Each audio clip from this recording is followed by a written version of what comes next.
Assalamualaikum warahmatullahi wabarakatuh. Halo, bertemu lagi. Kali ini kita akan membuat cerita utuh ya dari outline yang telah kalian buat minggu kemarin. Sudah siap? Harus siap ya. Bismillahirrahmanirrahim. Dalam menulis cerita pendek ada hal-hal yang harus kalian perhatikan. Yang pertama, penggunaan huruf besar. Huruf di awal kalimat itu harus besar ya, huruf awalnya. Ini contohnya misalnya sejam sebelum menjelang subuh, S di awalnya besar. Setelah titik juga sama, dia makan bersama keluarganya.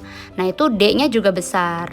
Yang kedua, penggunaan huruf besar itu ada pada nama orang, nama tempat, nama kota, nama negara, dan lain-lainnya. Ini contohnya ya. Nih aku di situ karena dia di awal kalimat jadi A-nya besar. Tia, Dini, dan Anissa. Nah itu semuanya diawali oleh huruf besar. Pergi ke toko buku yang ada di kota Bandung. Kotanya juga ikut besar ya. Bandungnya apalagi? Bandungnya B-nya besar. Nah kami ingin sekali berlibur ke Turki. Nah Turki itu nama negara jadi T-nya besar.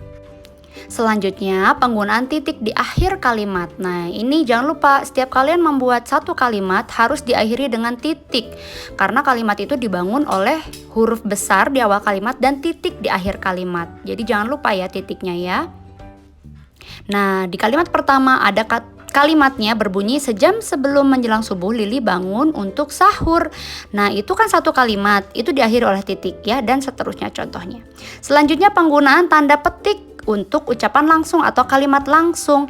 Jadi kalian kalau membuat kalimat langsung, nah ini harus ada tanda petik di awal dan di akhir kalimatnya. Ini contohnya, wah alhamdulillah anak ibu puasanya tamat sampai maghrib. Nah itu harus pakai tanda petik ya kalau kalian membuat kalimat langsung.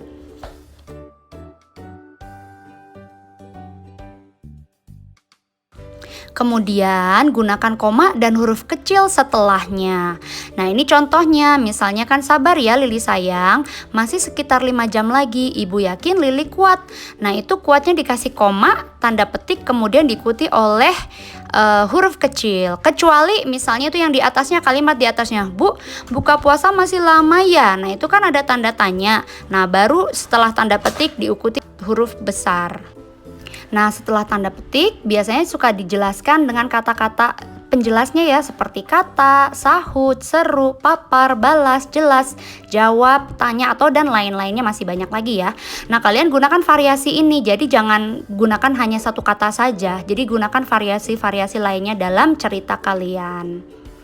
Untuk selanjutnya, gunakan koma untuk kata sapaan dalam ucapan langsung. Kata sapaan itu apa sih? Kata yang digunakan untuk menyapa. Seperti bu, nah itu menyapa ibunya ya. Jadi bu, koma. Atau Dito, koma, sini, di sebelah sini. Seru Tony. Nah untuk kata sapaan jangan lupa gunakan koma ya. Nah itu hal-hal yang harus kalian perhatikan dalam menulis cerita pendek kalian. Sekarang buat ceritamu yuk. Ayo harus semangat selalu sampai kita berhasil menerbitkan buku ya. Semangat. Assalamualaikum warahmatullahi wabarakatuh.